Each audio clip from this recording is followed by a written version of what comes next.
બધાય પગે લાગવા જા પણ બન્યું એક માતાજી બંધન ના થાય એટલે પૂછ્યું કે પૂછો શું કારણ છે એટલે પેલો પૂછ્યું કે માતાજી હું કઈ ભૂલ થઈ છે હું કેમ આખવા તમારે હજુ પડછો જતો તાકે બધા પગે લાગવા આયા પણ એક જણો બાકી છે એક જણ બાકી છે એટલે પૂછ્યું હવે અમે આવા વડીલો બેઠા હોય કોઈ એકબીજાને તો જોઈએ જ ને કે આય આવી ગયા બધા આવી ગયા એટલે કોકની નજર પડી કે એમના ઘરવાળો જ બાકી છે પેલાને કીધું જા પગે લાગ્યા એટલે પેલા ભાઈ તાકે મલા હું પણ એનો ધર્મ પતિ તો હું કઈ રીતે પગે લાગુ તાકે નાના લાગી આવી જા એટલે પગે લાગ્યો એટલે માતાજી બોલ્યો બોલ બેટા હું જોવે છે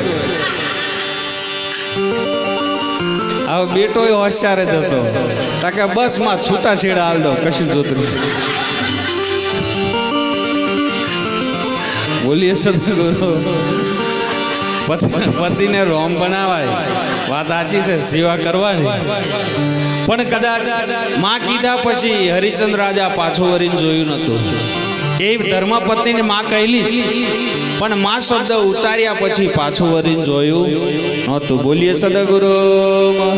અને એવા જ અમારા અરવિંદભાઈ સાથે એમના સુપુત્ર અનિલભાઈ સાથે ઉમેશભાઈ સાથે આવો સગડો પરિવારને એવી ખાસ તેમજ સાથે એમના ધર્મ પત્નીઓને પણ પરમાત્મા ખૂબ સુખ શાંતિ આપજો અને આવું કાર્ય ક્યારે કરવાનો ભાવ થાય જ્યારે મારા તમારામાં હૃદયમાં પરમાત્મા બિરાજમાન થાય ત્યારે આવો ચોખ્ખો ભાવ થાય કે આવું ભજન કરવાનો ભાવ થાય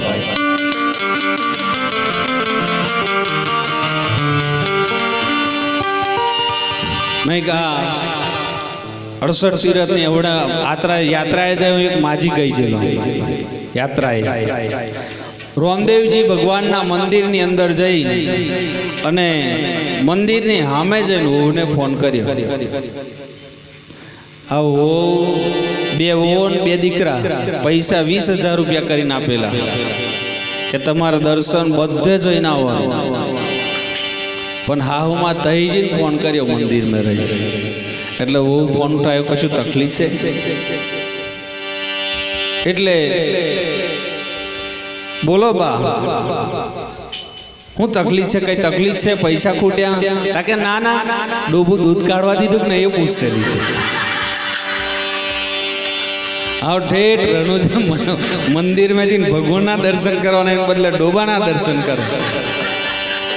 એટલે આપ તો એવો નહીં એટલે ભગવાનના દર્શન કરીને આવ્યો ને સદાય માટે ભગવાનના દર્શન રાખજો